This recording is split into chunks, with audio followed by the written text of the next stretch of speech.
नमस्कार,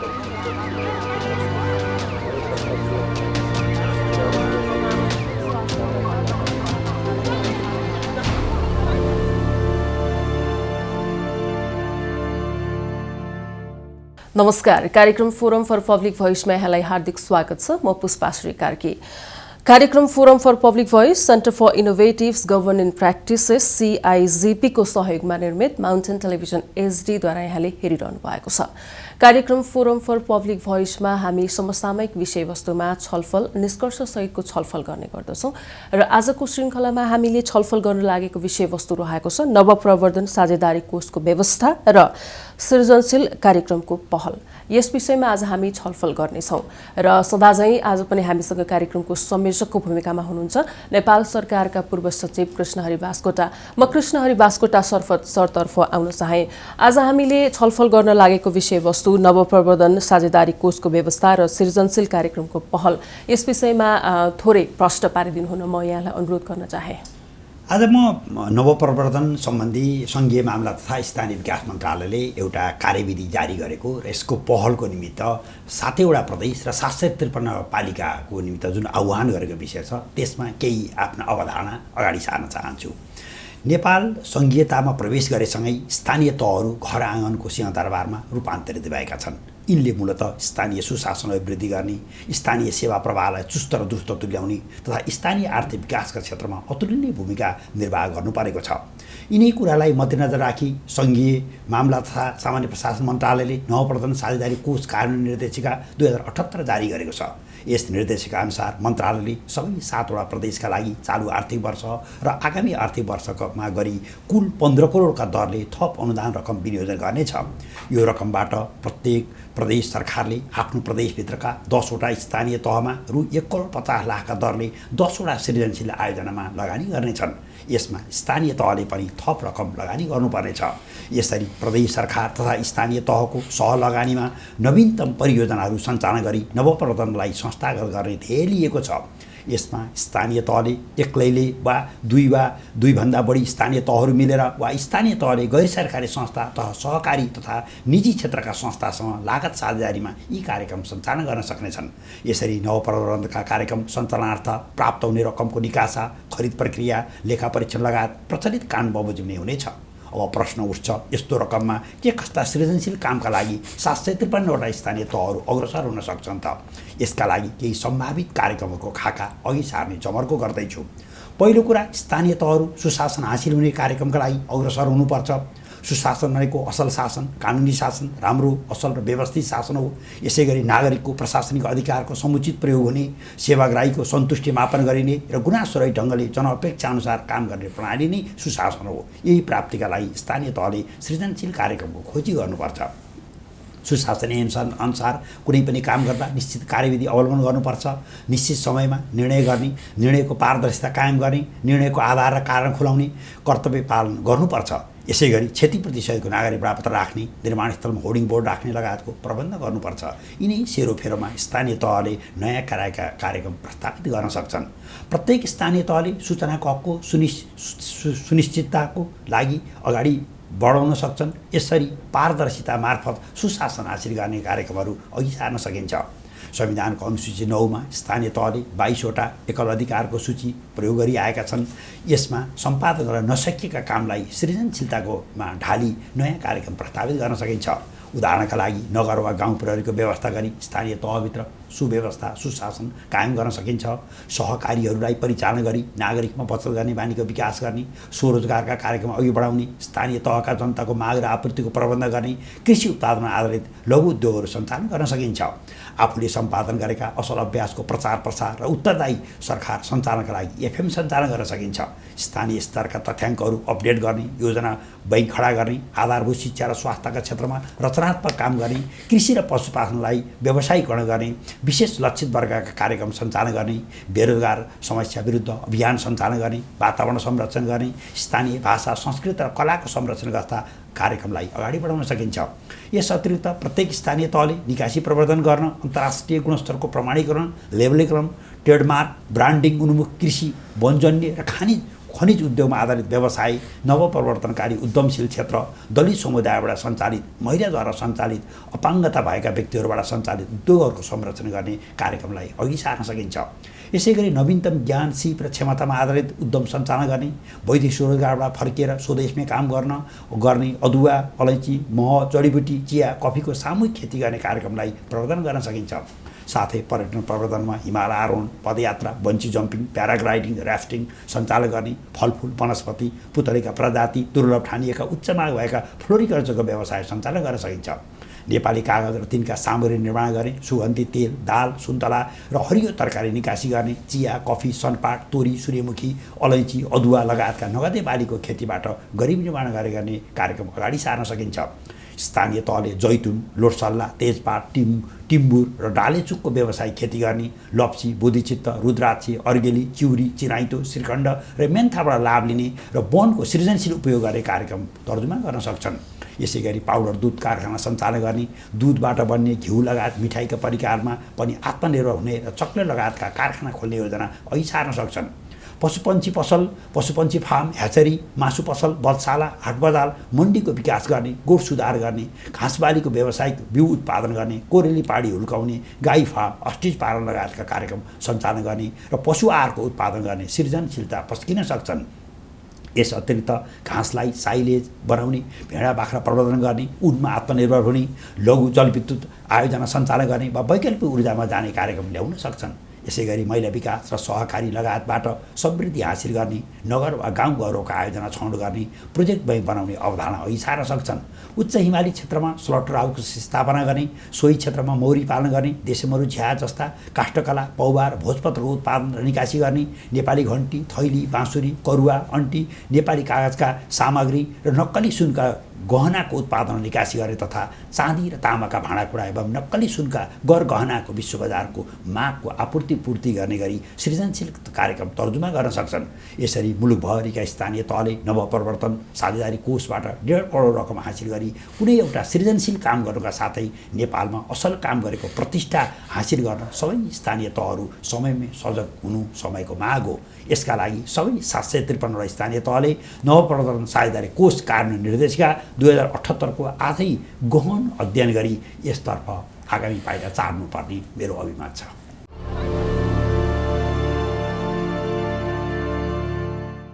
हुन्छ, यहाँले आज हामीले छलफल गर्न लागेको नवप्रवर्धन साझेदारी कोषको व्यवस्था र सृजनशील कार्यक्रमको बारेमा यहाँले प्रकाश पारिसक्नु भएको छ र यसै विषयमा केन्द्रित रहेर छलफल गर्न हामीसँग स्टुडियोमा 2 जना अतिथि पनि हुनुहुन्छ।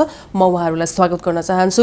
हामीसँग हुनुहुन्छ डाक्टर गोपी खनाल, सहसचिव संघीय मामिला तथा सामान्य प्रशासन मन्त्रालय। यहाँलाई कार्यक्रममा स्वागत छ। धन्यवाद। त्यसैगरी हाम्रा अर्का अतिथि हुनुहुन्छ नेत्र सुवेदी, राष्ट्रिय किताबखानाका महानिर्देशक। यहाँलाई पनि स्वागत छ।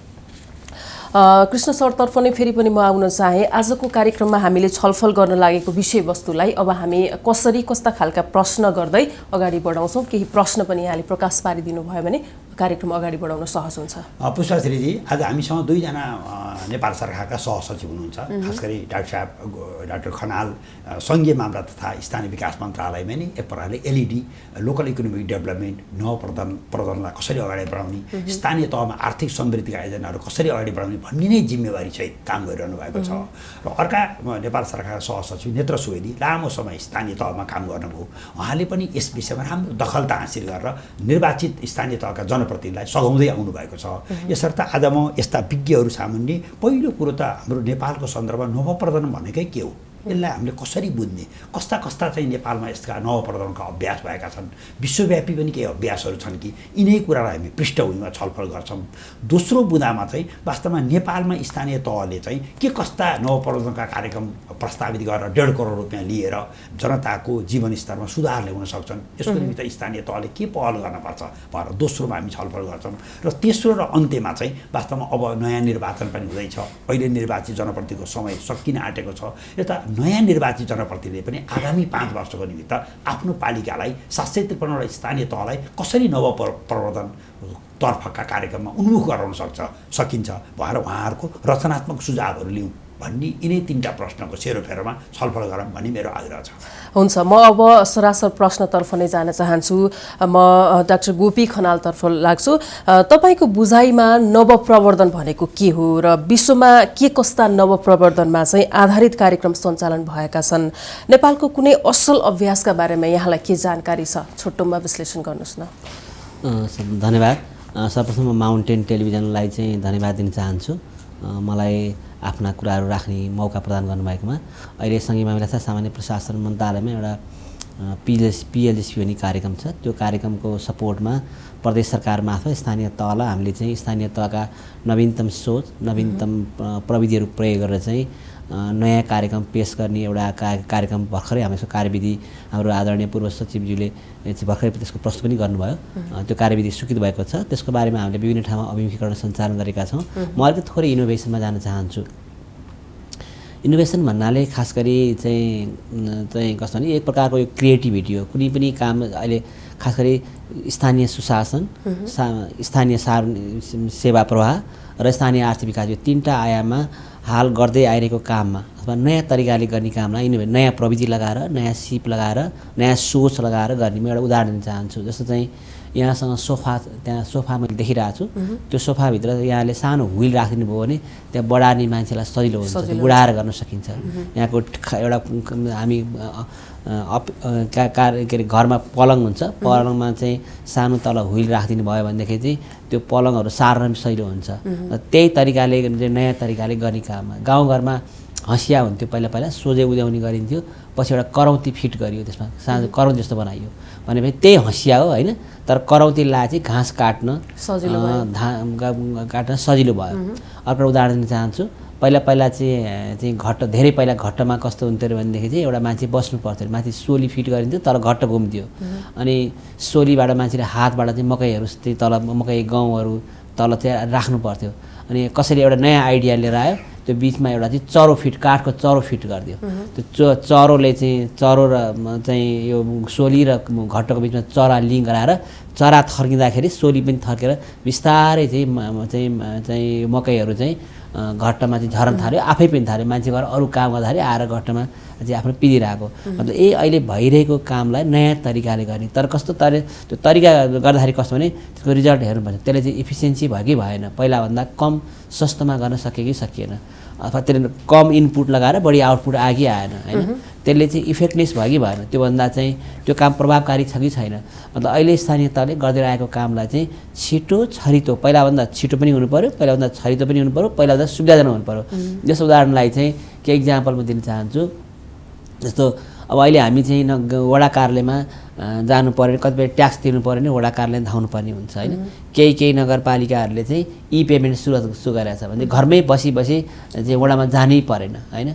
कतिपय पहिला हामी चाहिँ पासपोर्ट बनाउनु पऱ्यो भने वहीँ गएर भर्नु पर्थ्यो, अहिले चाहिँ अनलाइन सिस्टममा आएको छ भने त्यो एक प्रकारको इनोभेसन तपाईँको चाहिँ होइन। नयाँ त्यही काममा चाहिँ नयाँ तरिकाले गर्ने। अब यो खास गरी 3टा विधाहरूमा अब अहिले चाहिँ संसारै अहिले इनोभेसनको जमाना। जुन देशले इनोभेसनमा लगानी गरेका छन् तिनै देशको इकोनोमिक ग्रोथ राम्रो छ। तिनै देशले चाहिँ अहिले तिनै देशले चाहिँ प्रोडक्टिभिटी पनि राम्रो छ, तिनै देशको चाहिँ विकास पनि माथि छ। त्यही भएर हामीले चाहिँ अहिले चाहिँ यो साइन्स टेक्नोलोजीमा ठुलो लगानी भइरहेछ। त्यहाँबाट स्थानीय तहले खालि परम्परागत काम जस्तो चाहिँ गर्नेहरू काम भन्दा पनि भइरहेको कामलाई चाहिँ नयाँ तरिकाले गर्ने। अहिले वर्ल्ड वाइड नै इनोभेसनको जमानाले हामीले एउटा सानो एउटा कार्यक्रम लिएर आएको छौँ। यो कार्यक्रमबाट चाहिँ हरेक स्थानीय तहले हामीले अहिले यसपालि यो चालु आर्थिक वर्षमा चाहिँ एक प्रदेशको लागि 7.5 करोड रुपियाँ विनियोजन गरेका छौँ। करिब चाहिँ त्योबाट चाहिँ 2 भन्दा बढी स्थानीय तह मिलेर भन्यो भने 4 करोडसम्म 4 करोडसम्मको अनुदान पाउन सक्नुहुन्छ। एउटाले सिङ्गल गर्नुभयो भने उहाँले 1.5 करोडसम्मको प्रस्ताव सरले पनि प्रस्तुत गर्नुभएको थियो, प्रस्ताव पेश गर्नुहुन्छ। यो हामीले चाहिँ विभिन्न विधाहरूमा जस्तो चाहिँ हाम्रो यो बाकरमेती स्थानीय शासनको प्रारूपका सेक्टरहरू छन्, थुप्रै सेक्टरहरू छन् होइन। अब यो ल्यान्ड पुलिङका सेक्टरहरू छन्, हाउस पुलिङका सेक्टरहरू छन्, अब यो सर्भिस सेक्टरहरू छन्, डिजिटल गभर्नेन्सका कुराहरू छन्, नमुना वडा कार्यालयका कुराहरू छन्, नमुना नगरपालिका कुराहरू छन्। यसमा चाहिँ नयाँ तरिकाले नयाँ भिन्नता भइरहेको कामलाई भिन्न तरिकाले गर्ने ताकि त्यसमा मोर इफिसियन्ट होस् र मोर इकोनोमी होस् र मोर इफेक्टिभ पनि होस्। हुन्छ, म अब यता सरतिर आउन चाहेँ, नेत्र सरसँग। म तपाईँलाई पनि त्यही नै प्रश्न गर्न चाहन्छु। तपाईँको बुझाइमा नवप्रवर्धन भनेको के हो र विश्वमा के कस्ता नवप्रवर्धनमा चाहिँ आधारित कार्यक्रमहरू सञ्चालन भएका छन् र नेपालको कुनै असल अभ्यासका बारेमा यहाँलाई के जानकारी छ? हुन्छ, धन्यवाद छ जिज्ञासाको लागि। अब हामी अहिले इनोभेसनको युगमा छौँ भनेर भनिन्छ क्या। यो नवपरिवर्तन पनि भन्छ, अलिक गाह्रो छ नेपालीमा शब्द छ नै। यो नवपरिवर्तन भनेको के त भने अब यो अघि सरहरूबाट नै आइसकेको छ, सृजनशील तवरले काम गर्ने काम त उही हुनसक्छ, त्यही इकोनोमिक डेभलपमेन्टको काम होला, त्यही सेवा प्रवाहको काम होला होइन, त्यही सुशासन अभिवृद्धि गर्ने काम होला, तर त्यसलाई चाहिँ हाम्रो सन्दर्भमा सुइटेबल पनि हुनु पर्यो, अलि चुस्त ढङ्गले चाहिँ गर्न सकिने खालको पनि हुनु पर्यो। मैले के थप्न चाहेँ भने पहिला लिट्रेसी हो कि होइन भन्ने कुरालाई बढी जोड दिन्थ्यो, अहिले आएर क्रिएटिभ हो कि होइन भनिन्छ। एउटा व्यक्ति चाहिँ पिएचडी गरेर आराम गरेर बस्यो भने त्यो चाहिँ क्रिएटिभ हुँदैन र इनोभेसनले चाहिँ क्रिएटिभिटीको माग गर्छ। मान्छे क्रिएटिभ हुन्छ सुरुमा, अनि ऊ चाहिँ एक्सनमा जान्छ र बेला बखत त्यसलाई ट्रुबल सुट गर्नको लागि अरूको सहयोग पनि माग्छ भने त्यो चाहिँ इनोभेसन हो भनेर चाहिँ हामीले मान्दछौँ। इनोभेसन भनेको सारमा भन्दाखेरि सृजनशीलता र सहकार्यको चाहिँ एउटा मिश्रण हो। र अब हाम्रो विश्वको सन्दर्भमा त हेर्नुहोस्, अब यो कोभिडको खोप पत्ता लाग्नेदेखि लिएर धेरै कुरामा अहिले चाइनाले चाहिँ सूर्यभन्दा चम्किलो एउटा पदार्थ बनायो भन्ने पनि हामी सुनिरहेका छौँ। इनोभेसन हरेक मिनटमा भइरहेछ, हरेक सेकेन्डमा भइरहेछ। स्मार्टफोनहरूमा पनि इनोभेसन हामी देखिरहेका छौँ, सदुपयोग गरिरहेका छौँ। हाम्रो सन्दर्भमा, हाम्रो चाहिँ लोकल सन्दर्भमा इनोभेसन के हो त? हाम्रो यहाँको जीवनस्तर बढाउनको लागि इनोभेसन के हो? हाम्रा युवाहरूले चाहिँ ल्याएका पद्धतिहरूलाई हामी कसरी समेटेर जान सक्छौँ? हाम्रा पालिकाहरूले त्यो इनोभेसन सम्बन्धी कुराहरूलाई कसरी कार्यक्रममा पार्ने भन्ने कुरा सायद अहिले आएको चाहिँ कार्यविधिले पनि अलिकति अनुमान गरेको त्यो हुनसक्छ। सेवा प्रवाह, सुशासन र आर्थिक वृद्धिको मामिलामा हामी यदि सृजनशील भएर अगाडि बढेनौँ भने नेपालले पटक पटक गरेको राजनीतिक रूपान्तरणको चाहिँ फल हामी चाख्न पाउँदैनौँ। यदि राजनीतिक रूपान्तरणको फल चाख्ने हो भने इकोनोमिक डेभलपमेन्ट राम्रो हुनुपर्छ, त्यहाँनिर सृजनशीलता चाहिन्छ, त्यहाँ चाहिँ यो इनोभेसन अथवा नवपरिवर्तन चाहिन्छ भन्ने खालको सरकारको बुझाइ हुनुपर्छ। त्यसैले सङ्घीयता मैत्री हिसाबले प्रदेश र स्थानीय तहलाई सघाउने गरी यो कार्यविधि आएको छ, एकदम राइट टाइममा आएको मैले चाहिँ मेरो ठम्याइ छ। अब फेरि म कृष्ण सरसँग नै आउन चाहे। अब उहाँहरूले आफ्नो भ्यू राखिसक्नु भएको छ, नेपालको सन्दर्भमा नवप्रवर्धन के कस्तो भइरहेको छ, उहाँहरूले देख्नुभएका नवप्रवर्धनका अभ्यासका बारेमा पनि उहाँहरूले छलफल गर्नुभयो आफ्नो हिसाबले, र यसको निचोड चाहिँ के हुन्छ, तपाईँले के बुझ्नु भएको छ? मलाई के लाग्छ भने दुईजना विज्ञले भन्नुभएको कुरा नै एकदम सही ठाउँमा छ। हामीले इनोभेसन भन्ने बित्तिकै वास्तवमा सुशासनलाई कसरी आम जनताले गणतन्त्र आएको, लोकतन्त्र आएको, सङ्घीयता आएको, घर आँगनमै सेवाहरू आइपुगेको अनुभूति गर्न सक्छन्, त्यसतर्फ जानुपर्छ। एउटा जनताको मनमा के सोच हुन सक्छ भने 24 घण्टा चाहिँ पालिकाहरू हाम्रो सेवामा छन्, यसको निम्ति फ्लेक्सी टाइम हुनसक्छ। अर्थात् जनताले के चाहेका छन् भने जनता विभिन्न छन्, कोही डिजिटल जनता छन्, कोही सामान्य जनता छन्, सबैले जुनसुकै ठाउँबाट पनि सेवा पाउन सकुन्, वडाबाट पनि लिन सकुन्, त्यही सेवा पालिकाबाट पनि लिन सकुन्। एक वडाको नागरिक अर्को वडामा पुग्दा पनि लिन सकोस्। त्यसको निमित्त हामीले अप्टिकल फाइबरहरूबाट चाहिँ हामीले अनलाइन सेवाहरू छ भने हामीले जहाँबाट पनि दिन सक्छौँ। नागरिकको घर घरमा ल्यापटप, कम्प्युटर, इन्टरनेट नहुन सक्छ। यसको निमित्त पालिकामा वडामा गएपछि एउटा चाहिँ हेल्प डेस्कमा त्यो व्यवस्था हुन्छ र त्यहीँबाट नै नागरिकले सुविधा लिन सक्छन्। पालिकाले आफ्नो एरियाभित्र वाइफाई फ्री गरिदिन सक्छ र सबै चाहिँ मोबाइल एपबाट चाहिँ सेवा दियो भनेदेखि नागरिकहरूले मोबाइलबाट नै त्यो सेवाहरू प्राप्त गर्न सक्छन्। यसै गरी सेवा प्रवाह र सुशासनलाई सम्मिश्रण गरेर पालिकाहरू चाहिँ वास्तवमा जनताकै पक्षमा छन् है भन्ने भावना दिन सक्नु नै अहिलेको निमित्त चाहिँ नवपरिवर्तन हो। जहाँसम्म स्थानीय आर्थिक विकासको कुरो छ त्यसमा चाहिँ आम किसानहरूले विभिन्न कुरो सोचेका छन्। उनले चाहिँ अब गाईको दुध दुहुन पर्यो भने पनि त्यो मेसिनबाट दुहुनुपर्छ, गाईको दुधलाई निश्चित ठाउँमा स्टोर गर्नुपर्छ, 3 दिन 5 दिनसम्म त रहनको निमित्त त्यो गाईको दुधलाई चाहिँ केही प्रविधिहरू अवलम्बन गर्नुपर्छ भन्ने कुरा अहिले किसानले पनि जानेका छन्। रासायनिक मल प्रयोग गर्ने होइन, हामी प्राङ्गारिक मलमा जानुपर्छ, हामीले रासायनिक विषादी होइन जैविक विषादीले जानुपर्छ भन्ने किसानलाई पनि जानकारी छ। अहिले किसानहरूले आफ्नै प्रविधिबाट पनि कोल्ड स्टोरहरू पानी चारैतिर फैल्याएर पनि कोल्ड स्टोर बनाएका छन्। विद्युत सेवा बेगर्नै पनि हिमाली क्षेत्रमा त्यसको प्रयोग आएको छ। यसो त जनताले जे जानेको एउटा साबिकको प्रविधि छ त्यसलाई गिल्ला गर्ने अब त्यसलाई चाहिँ नि हामीले चाहिँ नि यो त सामान्य कुरा हो भन्ने होइन, त्यो परम्परागत जुन प्रविधि सिप र ज्ञान छ त्यसलाई नै अहिले आधुनिकरणको आवरणमा लान सक्नु नै मेरो विचारमा नवप्रवर्तन र इनोभेसन हो भन्ने लाग्छ। हुन्छ, म फेरि पनि अब गोपी सरसँग नै आउन चाहे। नेपालमा स्थानीय तहहरूले के कस्ता क्षेत्रमा के कस्ता नवप्रवर्धन कार्यक्रमहरू प्रस्तावित गर्न सक्छन् यहाँको विचारमा, र यसका लागि स्थानीय तहले के कस्तो कार्य वा प्रक्रिया पूरा गर्नुपर्छ, र यथार्थमा नेपालका स्थानीय तहले यस्ता कार्य गर्न सक्ने देख्नुहुन्छ यहाँको तर्फबाट? धन्यवाद। म पहिला अन्तिमबाट उत्तर दिन चाहन्छु। नेपालमा स्थानीय तहहरू यो अहिले सङ्घीय शासन प्रणालीमा म त के भन्छु भने स्थानीय तहहरू एकदम सक्षम हुँदै गएका छन्, इन्स्टिट्युसनल इक्विप हुँदै गएका छन् र स्थानीय तहको कामको प्रभाव नेपालमा धेरै बढ्दै गएको छ। साँच्ची नै भन्नुपर्दाखेरि एउटा सङ्घीयतालाई वैधता दिने काम चाहिँ स्थानीय तहले गर्दै आएका छन्। त्यो हिसाबले स्थानीय तहहरू चाहिँ त्यहाँ स्थानीय जनताका समस्याहरू बारेमा उहाँहरू एकदम चाहिँ उहाँलाई नलेज छ, त्यहाँ छलफल हुन्छ होइन। केही छिटफुट अपवाददेखि बाहेक स्थानीय तहहरू म चाहिँ हाइली कम्पिटेन्ट छन् यो काम गर्न, नम्बर 1। नम्बर 2, अब यो कार्यक्रममा चाहिँ अब कसरी गर्ने भन्ने कुरामा चाहिँ होइन यसमा विभिन्न खास गरी 3टा ब्रोडर एरिया छन् यसमा चाहिँ। एउटा स्थानीय सेवा प्रवाह, स्थानीय सेवा जस्तो चाहिँ स्थानीय सेवाका विभिन्न सेवा प्रवाह गर्छन् होइन, त्यो सेवा प्रवाहका उसमा चाहिँ यस्ता कार्यक्रम पेश गर्न सकिन्छ। अर्को चाहिँ स्थानीय आर्थिक विकासका क्षेत्रमा पेश गर्न सकिन्छ र सुशासनका विभिन्न क्षेत्रमा चाहिँ पेश गर्न सकिन्छ। त्योभित्र हामीले त्यो कार्यविधिमा चाहिँ विभिन्न लिस्टिङहरू गरेका छौँ। जस्तो म अस्ति यहाँलाई उदाहरण दिन चाहन्छु। जस्तो म अस्ति लमजुङको भुजुङ गाउँमा गएको थिएँ। त्यहाँ भुजुङमा त्यो कुनै बेला त्यो एक प्रकारको इनोभेसन थियो। उहाँले के गर्नुभयो भनेदेखि चाहिँ त्यहाँ प्राय औसतमा एउटा मान्छेको घडेरी 3 आना घडेरी छ र हरेक घरमा आँगन छ, हरेक घरमा घाम लाग्छ, हरेक घरमा बाटो छ र हरेक घरलाई चाहिँ त्यहीँको लोकल पदार्थ प्रयोग गरेर चाहिँ प्रयोग गर्नुभएको छ।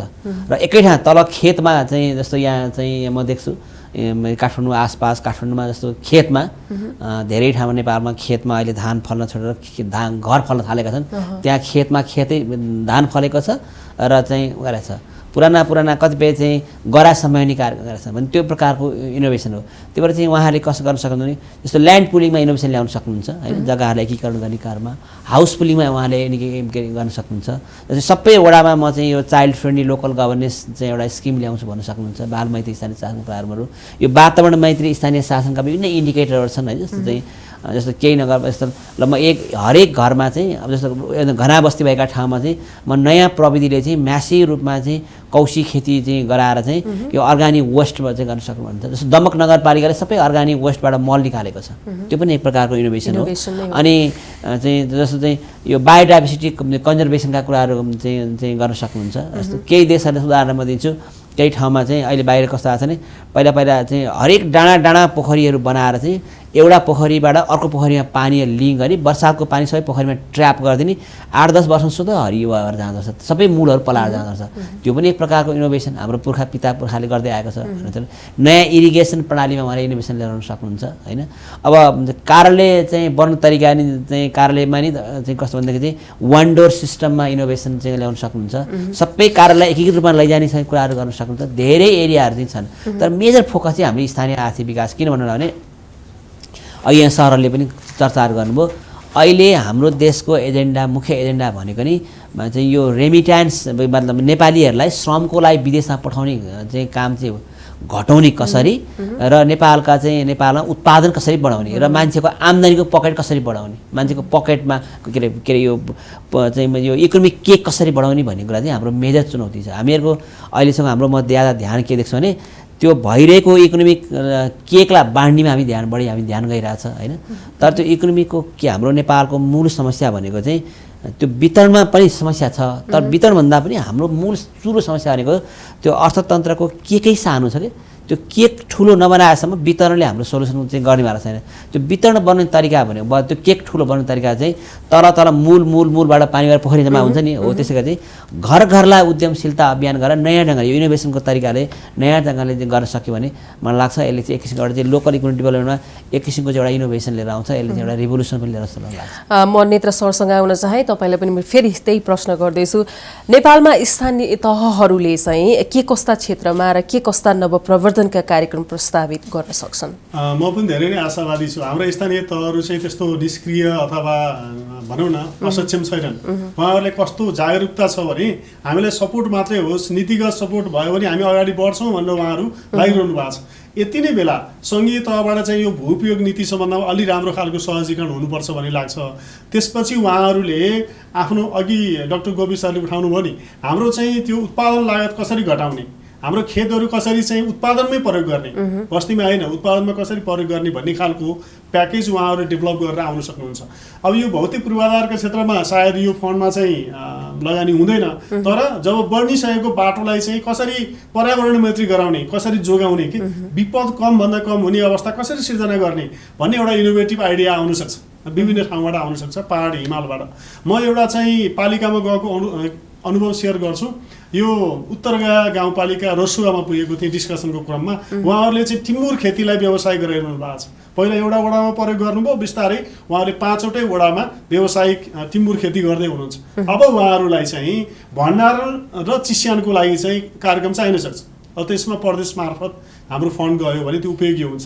त्यसै गरी म चाहिँ यो गौरी गङ्गा नगरपालिका कैलाली पुगेको थिएँ। त्यहाँ एउटा नयाँ खालको चाहिँ इनोभेसन मैले हुने सम्भावना देखेँ। त्यहाँ सामुदायिक वनबाट आएको आर्जनलाई पनि त्यो जनताको हितमा प्रयोग गर्ने गरी कार्यक्रमहरू अगाडि बढाइएको रहेछ। त्यसो भए सामुदायिक वन पालिका भएर चाहिँ एउटा एक खालको साझेदारी फन्ड उहाँहरूले साझेदारी कार्यक्रम चाहिँ प्रस्ताव गर्न सक्नुहुने मैले देखेँ। त्यसै गरी म चाहिँ यहाँ थाक्रे गाउँपालिका धादिङको उदाहरण दिन चाहेँ। उहाँहरूले चाहिँ सामान्य सानो एउटा लुम्बिनी जस्तो बनाउनु भएको छ, मिनी लुम्बिनी, र एउटा रानी झरना बनाउनु भएको छ, र त्यसलाई लिङ्क गरेर चाहिँ एउटा ट्रेकिङ रुट टाइपको उहाँहरूले एउटा पर्यटकीय गतिविधिको लागि आह्वान गर्न सक्नुहुन्छ।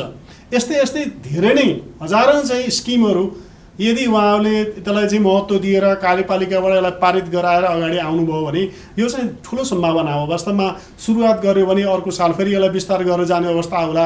हाम्रा डेभलपमेन्ट पार्टनरले पनि यस्तो कार्यक्रमलाई अगाडि बढाउनु होला। तर मलाई के लाग्छ भने हामी नागरिकहरू आफै पनि राष्ट्रप्रति अलिक चिन्तित भएर देशमै रहेर केही गर्छु भन्ने खालको माहौल चाहिँ चाहिन्छ। अनि त्यसपछि निजी क्षेत्र अनि नागरिक समाज सबैले अब त हामीले आर्थिक रूपान्तरण गर्ने हो, हाम्रा पालिकाहरूलाई बलियो गराउनुपर्छ भन्ने हिसाबले समर्पित हुनु चाहिँ पर्छ भन्ने लाग्छ। हजुर, म कृष्ण सरतिर आउन चाहे। फेरि उहाँहरूले आफ्नो राय, आफ्नो सुझाव, आफ्नो कुरा राखिसक्नु भएको छ। नेपालका विभिन्न गाउँ ठाउँमा नवप्रवर्धन कसरी गर्न सकिन्छ र यसका लागि स्थानीय तहले के कस्ता प्रक्रिया पुरा गर्नुपर्छ भन्ने बारेमा उहाँले आफ्नो राय राख्नु भएको छ। म तपाईँबाट बुझ्न चाहे यसको निचोड के हुन्छ? मलाई पनि लाग्छ दुईजनाले भनेको कुरामा मेरो सहमति छ। जस्तो नेपालमा व्यापक रूपमा गोलमेडा फल्छ, त्यसलाई हामीले केचप उद्योगमा परिणत गर्न सक्छौँ। हामी कहाँ इस्कुस फर्सी व्यापक रूपमा हुन्छ, त्यसबाट हामीले तुरुन्तै जाम जेली उद्योगहरू सञ्चालन गर्न सक्छौँ। एकछिन मानौँ हामीसँग चाहिँ जति पनि यो 3000 मिटरभन्दा माथि भेडा च्याङ्रा जे पालिन्छ मासुजन्य पदार्थहरू, त्यसको तिनै स्लटर हाउस बनाउने हो भने तिनले जडीबुटी खाएका हुन्छन्, त्यसको मासुको मूल्य अत्याधिक बढेको छ। हिमाली हामीसँग झन्डै 9000वटा चाहिँ नि नदी नाला छन् जो चिसो पानी बरफबाट बनेका छन्। त्यसमा हामीले ट्राउट माछा चाहिँ नदीहरूलाई नै थुनेर, जसरी इन्द्र सरोवरमा चाहिँ हामीले जाल राखेर माछा बनाएको छौँ, त्यसरी माछा उत्पादन गर्ने भने करोडौँको चाहिँ हामी निकासी गर्न सक्ने गरी ट्राउट माछा उत्पादन गर्न सक्छौँ। होइन त हामीले चाहिँ अब बिस्तारै हामी जोनिङमा जानुपर्छ। एउटा पालिकामा एउटा वडामा एकै उत्पादन गर्नुपर्छ। सुन्तला घारी भयो भनेदेखि त्यहाँबाट कमसेकम चाहिँ 2-4 हजार ट्रक चाहिँ सुन्तला निस्किनुपर्छ। अदुवा लगायौँ भने हामीले चाहिँ त्यही नै मेसिन अदुवाको सुठो बनाउने, अदुवालाई प्रशोधन गर्ने कारखाना त्यहीँ स्थापना गर्न सकियोस्। हामीले चाहिँ हुम्ला जुम्ला मुहु जस्तो ठाउँमा स्याउ उद्योग गऱ्यौँ भने कम्तीमा पनि त्यहाँबाट चाहिँ 2-4 हजार चाहिँ हवाईजहाजले चाहिँ स्याउ ल्याउन सक्ने परिस्थिति बनोस् न। त्यो जसरी चीनले चाहिँ नेपालमा प्रशस्त दिनकै मैले सुन्छु करिब 300 ट्रक चाहिँ स्याउ नेपालमा प्रवेश गर्छ अरे। भने जस्तै त्यस्तो गरी स्याउको निकासी गर्नलाई चाहिँ हामी जोनी प्रणालीमा जानैपर्छ। हामीले डाँडो डाँडो विकास गर्न सक्छौँ। जस्तो नुवाकोटको चाहिँ एउटा ककनीको डाँडोलाई चाहिँ हामीले पुरै स्ट्रबेरीको डाँडो बनाइदिन सक्छौँ। त्यो भने नेपालभरिको स्ट्रबेरी पार्ट चाहिँ हामी त आत्मनिर्भर हुन सक्छौँ।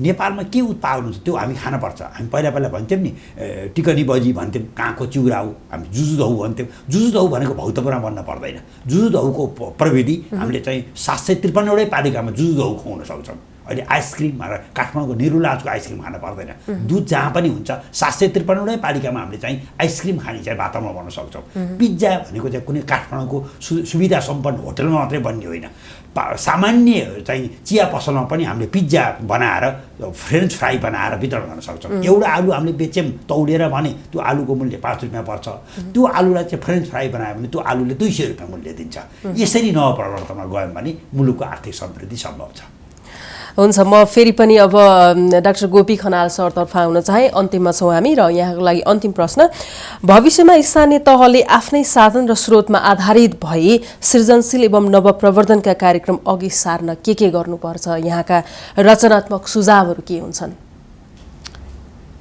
अब यो त हामीले एउटा चाहिँ एक प्रकारको प्रोजेक्टबाट गएको कार्यक्रम हो यो होइन यो चाहिँ पिएलएसपी कार्यक्रम नेपाल सरकार र दार्चुला निकायको जोइन्ट प्रोग्राम हो यसको कार्यक्रमको निश्चित अवधि हुन्छ होइन यसको अब त्यसपछि त के भने बिस्तारै चाहिँ स्थानीय तहले योबाट सिकेर चाहिँ आफै गर्नुपर्ने हुन्छ यसको रेप्लिकेट गर्नुपर्ने चाहिँ हुन्छ र अलिकति अब स्थानीय तहले मलाई के लाग्छ भने यो नवप्रवर्धनको लागि चाहिँ अब अहिले खास गरी सार्वजनिक विद्यालय छ नि इनोभेसनको लागि के छ भने जरै चाहिँ घर घर तबाट इनोभेसन आउनुपर्ने त्यसको लागि चाहिँ सार्वजनिक विद्यालयको science and mathematics science and math जस्तो स्ट्रिममा म्यासिभमा ध्यान दिनुपर्ने हुन्छ हाम्रो पब्लिक स्कुलहरू स्ट्रिममा एकदम कमजोर छन् होइन अब स्ट्रिममा हामीले एकदमै लगानी स्थानीय तहको गर्न सक्छौँ लगानी गर्न सक्छौँ यो स्ट्रिम गऱ्यो भने घर घरबाट इनोभेसन आउँछ इनोभेसन के भने एउटा मान्छेको नयाँ आइडिया हुन्छ नयाँ क्रिएटिभिटी हुन्छ साइन्स र म्याथमा जसको राम्रो छ नि त्यसले चाहिँ बढी इनोभेसन लिएर आउँछ होइन त्यो चाहिँ अब आउँछन् एउटा त्यो चाहिँ लगानी गर्नुपर्छ जस्तो लाग्छ मलाई चाहिँ एउटा दोस्रो कुरो चाहिँ अब के स्थानीय तहले सुरु गरेको उदाहरणलाई चाहिँ मैले सर्लाहीको अस्ति सुनेको थिएँ सर्लाहीमा चाहिँ यो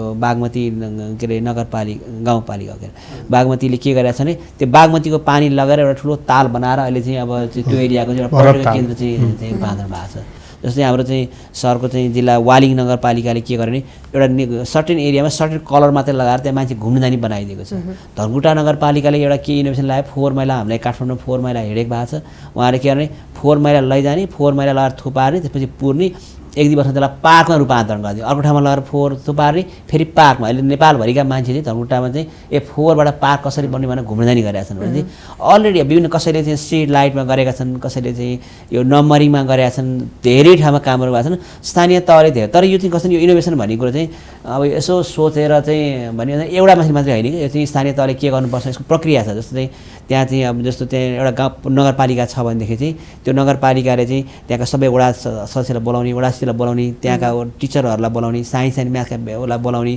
के गर्दा चाहिँ हाम्रो ठाउँमा के इनोभेटिभ प्रोजेक्ट होला त कस्तो होला भनेर ब्रेन स्टर्मिङ गरेर त्यसरी निकाल्ने कुरा विभिन्न मान्छेले विभिन्न आइडिया निकाल्छन् योमध्ये बेस्ट आइडिया यो रहेछ भनेर यो ढङ्गले प्रपोजल पेश गर्ने कुरा कसैलाई लागेर यो चाहिँ नवप्रवर्तन हो यो गरिदिउँ भन्ने यस्तो प्रस्ताव चाहिँ होइन एउटा सिस्टमेटिक कस्तो भने एउटा क्वालिटी सर्कलमा बसेर एउटा कमिटीमा बसेर छलफल गरेर चाहिँ गर्ने जस्तो म उदाहरण दिन्छु पहिला आज यो चाहिँ वैदिक कालमा चाहिँ नेपालमा चाहिँ राजा जनकको दरबारमा के थियो भयङ्कर अष्टावक्र जस्ता चाहिँ यज्ञ जस्ता चाहिँ विद्वानहरू घागडान विद्वानहरू बस्थे विद्वान गरेर चाहिँ छलफल गर्थे आइडिया निकाल्थे उसले आइडिया निकाल्थे उहिले आइडिया निकाल्थ्यो त्यो भएर अहिले चाहिँ हामीले नसोचेका चाहिँ टेक्नोलोजी उनीहरूले उत्पादन गर्थे नसोचेको विज्ञान त्यतिखेर थियो त्यो किसिमको एउटा चाहिँ त्यस्तो किसिमको हाम्रो एउटा ठुलो हिस्ट्री भएको मुलुक हो हामी इनोभेसन त हाम्रो चाहिँ त्यो बेलामै इनोभेसन दिनु भगवान् बुद्धले पनि नयाँ कुरा गरे त्यो एक प्रकारको भगवान् बुद्धले जुन आइडिया त्यो बेलाको इनोभेसन थियो शिक्षामा मान्छेको सोचाइमा नयाँ इनोभेसन थियो भने चाहिँ हामी चाहिँ इनोभेसनको खानी हो हिमालय क्षेत्र भनेको चाहिँ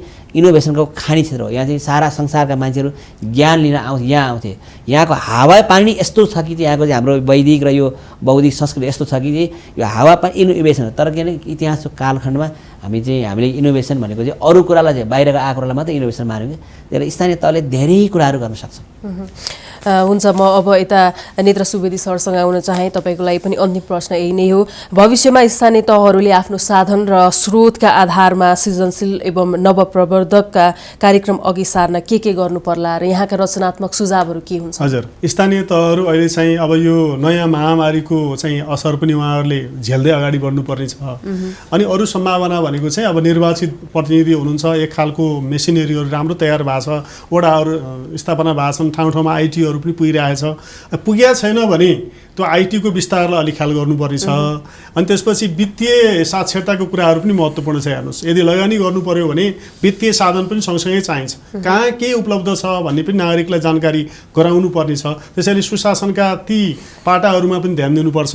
मलाई के लाग्छ भने स्थानीय तहहरूले चाह्यो भने आफ्नो उत्पादन गर्ने क्षेत्रको बजेटलाई बढाउँदै जानुपर्छ ग्रेजुअली। अब भौतिक संरचनाहरू लगभग तयार भए, विद्यालयका भवनहरू बने, अनि पालिकाका भवनहरू बने, अब काम के? अब त आर्थिक रूपान्तरण हो नि। त्यो हुनाले उत्पादनको क्षेत्रमा बजेट बढाएर जानुपर्छ। त्यसपछि अर्को विषय अघि पनि डाक्टर गोपीले उठाउनु भएको थियो, हाम्रा विज्ञहरू कहाँ छन् त? हाम्रो पालिकामा जन्मेर विभिन्न ठाउँमा देश विदेशमा काम गर्नेहरू कहाँ के गरिरहेछन्, उहाँहरूलाई सम्झेर पनि हामीले चाहिँ फन्डहरू जुटाउन सक्छौँ। र विज्ञ परिचालन कार्यविधि बनाएर हरेक पालिकाले कमसेकम महिनाको एकपटक आर्थिक विषयमा चाहिँ बहस गराउने, संवाद गराउने कार्यक्रमहरू थाल्नुभयो भने नयाँ नयाँ आइडियाहरू आउन सक्छ।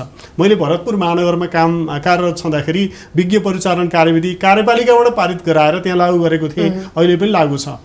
देश राष्ट्रिय स्तरमा स्थानीय स्तरमा पनि नबुझेको मान्छेहरू होइन, सबैलाई थाहा छ, तर सँगै बस्ने, सहकार्य गर्ने, मिलेर जाऊँ भन्ने भावना चाहिँ अलिक कम भएको हो कि जस्तो लाग्छ।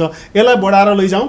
अब त्यहाँ भएका चाहिँ नवीन खालका कामहरू आइदर त्यो सुशासनको होस् अथवा सेवा प्रवाहको होस्, अझै बढी स्थानीय आर्थिक विकासको लागि, जसले उत्पादन बढाउँछ, आय बढाउँछ, अनि सकेसम्म व्यक्तिलाई बाहिर जान नपर्ने गराउँछ नि, त्यो खालका कुराहरू कुना कुनामा कहाँ कहाँ सम्भावना छ खोजेर ती पालिकाहरूले ठाउँमा पुगेर अध्ययन गरेर हुन्छ अथवा संवाद गरेर हुन्छ, यसका सूचीहरू बनाएर आफूले सकेको आफूले, नभए प्रदेश र सङ्घीय क्षेत्रबाट चाहिँ सङ्घीय सरकारबाट सहयोग मागेर पनि यी कामहरू अगाडि बढाउनुपर्छ। अब आर्थिक रूपान्तरणमा नगइकन धरै छैन। हाम्रो विकल्प नै अरू होइन, स्थानीय आर्थिक विकासको चाहिँ त्यो बढाएर, त्यसको चाहिँ साइज बढाएर, अनि रोजगारी बढाएर, आम्दानी बढाएर जानै पर्छ। अनि मात्र हाम्रो संविधानले खोजेको चाहिँ समुन्नति समृद्धिको सपना साकार हुन्छ। हस्, धन्यवाद। म अब कृष्ण हरि सरतर्फ आउन चाहे। आज हामीले छलफल गऱ्यौँ नवप्रवर्धन साझेदारी कोषको व्यवस्था र सृजनशील कार्यक्रमको पहल। यस विषयमा हामीले राखेका तीनैवटा प्रश्नका जवाफहरू आफ्नो तरिकाले दिइसक्नु भएको छ आजका हाम्रा अतिथिहरूले। अब अन्तिममा कार्यक्रमको निचोड के हुन्छ? यसो आज हामीले दुईजना विज्ञ डाक्टर खनाल र नेत्र सुवेदीसँग जो छलफल गऱ्यौँ, त्यसले हामीलाई प्रष्ट एउटा चाहिँ रोड म्याप प्राप्त भएको छ। वास्तवमा अहिले सरकारले खोजेको नवीनतम सोच भनेको के हो भन्दा नवीनतम सोचमा जाऊ, नवीनतम प्रविधिमा जाऊ, भइरहेको कामलाई भिन्न तरिकाले गर। वास्तवमा तिमीले जाँदाखेरि एउटा सुशासनमा नवीनता के ल्याउन सक्छौ, सार्वजनिक सेवा प्रवाहमा कसरी नवीनता ल्याउन सक्छौ, र आर्थिक समृद्धिको निमित्त नवीनता कसरी ल्याउन सक्छौ, यही विषय सोच। सामान्य हेऱ्यो भने एउटा सोफामा पाङ्ग्रा हालिदियो भने पनि, हँसियामा एउटा करौती जोडिदियो भने पनि, घट्टको सोलीमा चाहिँ एउटा सानो काठको चरा बनाइदियो भने पनि त्यसले नयाँपन ल्याउँछ। वास्तवमा नयाँपन भनेको जहिले पनि समय कम लाग्ने, मूल्य कम लाग्ने र त्यो गुणस्तरीय हुनुपर्छ। हिजोको भन्दा छिटो, छरितो र सुविधाजनक ढङ्गले काम भएको हुनुपर्छ। यसको निमित्त हुनसक्छ ई पेमेन्ट प्रणाली हुन सक्ला, एमआरपी हुन सक्ला, अथवा चाहिँ ल्यान्ड पुलिङ हुन सक्ला, अथवा डिजिटल प्रविधि, डिजिटल गभर्मेन्ट हुन सक्ला। मूल कुरो भनेको चाहिँ हाम्रो मुलुकलाई त्यो सुहाउँदो छ कि छैन, त्यो कुरालाई हामीले ध्यान दिनुपर्छ। र मुख्य कुरो चाहिँ मान्छेलाई क्रिएटिभ बनाएपछि ऊ सक्रिय हुन्छ र उसले उत्पादन गर्छ अनि आर्थिक समृद्धि हुन्छ। यसको निमित्त सृजनशीलता र सहकार्यको सम्मिश्रण हामीले खोज्नै पर्छ। प्रत्येक पल पलमा इनोभेसन भइरहेको छ भन्ने नै निष्कर्ष आयो। र दोस्रो बुँदामा हामीले नेपालको सन्दर्भमा के कस्ता कार्यक्रमहरू प्रस्तावित गर्न सकिएला भन्ने विषयमा मूलतः चाहिँ सुशासन, सार्वजनिक सेवा प्रवाह र आर्थिक समृद्धि नै अहिले सरकारले तीनटा एजेन्डामा नवप्रवर्धन खोजेको छ। यसर्थ हामीले चाहिँ बालमैत्री सरकार, वातावरण मैत्री सरकार, फोहोरलाई मोहर बनाउने अथवा डाँडामा पोखरी बनाएर डाँडालाई नै हरियाली बनाउने, अथवा तलका धान बाली, खेत बाली, पाखो बालीहरूलाई चाहिँ चिस्यान बनाउने, अथवा सिँचाइमा लिफ्ट सिँचाइ, थोपा सिँचाइतर्फ जान सक्छौँ। यसै गरी मुख्य कुरो चाहिँ हाम्रो भइरहेको सानो केक चाहिँ कसरी वितरण गर्ने भन्नेमा छिनाझम्टी गर्ने भन्दा केकको आकार नै कसरी बढाउन सकिन्छ भन्नेतर्फ नै हामी जानुपर्छ। मुख्य कुरो अलि स्थानीय तहमा ठुलो जागरण छ, तर जुन कृषिमा चाहिँ उत्पादनको लागत छ त्यो चाहिँ निर्वाहमुखी छ, त्यसलाई व्यावसायिकरणमा रूपान्तरित गर्नुपर्छ। अहिले हामीले चाहिँ नि जुन एउटा सानै बाटै बनायौँ भने पनि त्यो बाटो सञ्चालनमा पर्यावरणीय अवस्थामा कसरी बाटो चलाउन सक्छौँ, यसको निमित्त साझेदारी कार्यक्रमहरू ल्याउनुपर्छ भने मुख्य कुरो यसरी काम गर्दै गयौँ भने आर्थिक समृद्धिमा दाताले पनि सघाउन सक्छन्। यसर्थ स्थानीय तहहरू आर्थिक समृद्धिमा अगाडि बढ्नुपर्छ भन्ने नै आयो। र अन्त्यमा के कस्तो सृजनशीलतामा जाने भन्दा वास्तवमा अहिले स्कुल चाहिँ झन्डै नेपालमा 34,000 सामुदायिक स्कुल छन्।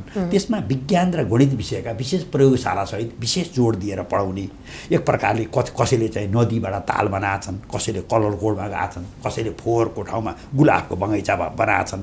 वास्तवमा यसको निमित्त हामीले चाहिँ सबै मान्छेलाई भेला गरेर मन्थन गर्नुपर्छ यसको प्रक्रियामा। जसरी राजा जनकको पालामा ज्ञानी मान्छेहरू, सत्पात्रहरू, सृजनशीलहरूलाई चाहिँ एउटा चाहिँ कता कता चाहिँ जोगीको रूपमा अथवा चाहिँ नि विज्ञको रूपमा अथवा चाहिँ नि ऋषिमुनिको रूपमा जसरी लिइन्थ्यो त्यस्तै गरी चाहिँ अहिले मन्थन गर्न जरुरी छ। अहिले कोरोनाले केही न केही स्थानीय तल अलिकति असजिलो त परेकै छ, तर पालिकामा जन्मेका मान्छेहरू ब्रेन डेड भएर गएका छन्, ती मान्छेलाई सङ्कलन गर्न सकिन्छ। आर्थिक विकासको विषयमा प्रत्येक महिनामा बहस सञ्चालन गर्न सकिन्छ। विज्ञहरूको चाहिँ एउटा परिचालन गर्ने एउटा कार्यविधि नै बनाएर अगाडि जान सकिन्छ।